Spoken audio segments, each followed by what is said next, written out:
Vice President J.D. Vance announced this weekend that he doesn't give a shit. Those were his exact words. He doesn't give a shit if he and this administration commit violent war crimes against other countries. And he said this on social media. It's not like he was caught on a hot mic or, somebody leaked that he said this behind the scenes. No. He said it on social media to a reporter, Brian Krasenstein, who pointed out, "You're committing war crimes." And he said, "I don't give a shit." Here's how it happened. J.D. Vance was, of course, defending the recent drone strike that allegedly killed 11 cartel members on a boat in the Caribbean. And so J.D. Vance went out there and said, "Killing cartel members who poison our fellow citizens is the highest and best use of our military."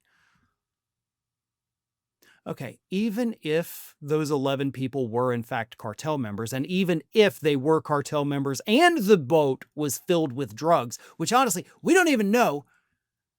we don't have anything that's, evidence to show that any of that is the case. But even if that were the case, still not the best use of the military. The best use of the military, of course, is to defend the United States from attacks and to help our allies.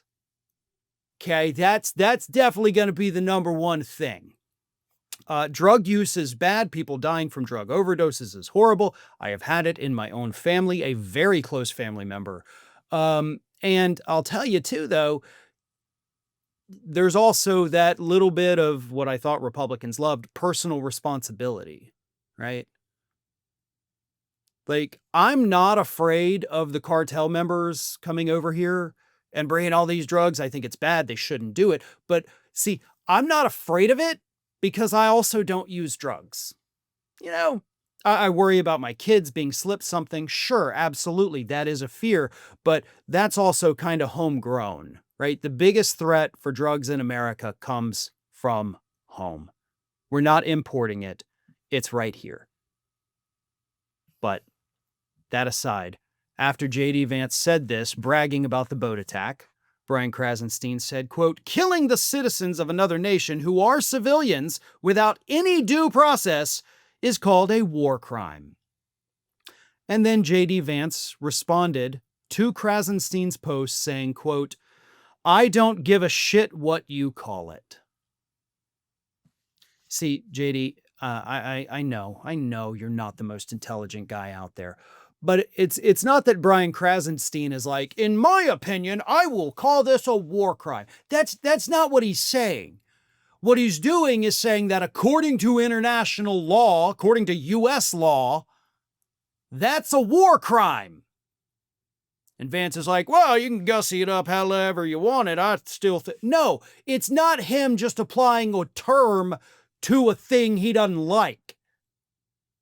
That's what The Hague will call it if you ever actually face justice, which you should, along with Pete Hegseth and Donald Trump. These are not things that allowed, and I don't care if you're one of those, red hat wearing idiots out there that says, "Well, you just want them to bring in the drugs." No, I don't.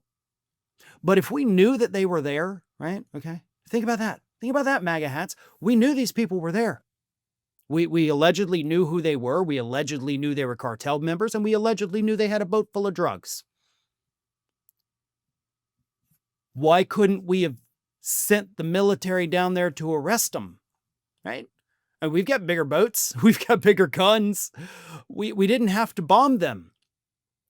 We could have gone there, arrested them pretty quickly, fairly easily, I would say. Then you would have had a boat filled with drugs that you could have shown all over the news like, "Look what we did." But you didn't do that because you don't want the due process. You'd rather, as you say, commit the war crime and just have everybody assume that the narrative coming from this administration is in fact correct. No, I'm not going to do that. I'm not going to give you guys the benefit of the doubt. For all I know, these are 11 people out there chilling on a mega yacht, just having a fun weekend when all of a sudden a bomb drops out of the sky and kills them all. I have no evidence to suggest that that's not the case because you have no evidence to suggest what you're saying happened actually happened. See how that works? But it is what it is. This administration, thanks to J.D. Vance's admission, is going to continue to commit war crimes. And we're all just supposed to sit here and act like this is totally normal for a country to do. It is normal for some countries if you're talking about Russia or North Korea. We just never thought it would be happening in the United States, right off our shores. Thanks for watching, everybody. And if you're not already, please subscribe to the channel. We got fresh content every day for you. And if you want to follow us across social media, make sure you check out all of the social links that we have posted in the description of this video.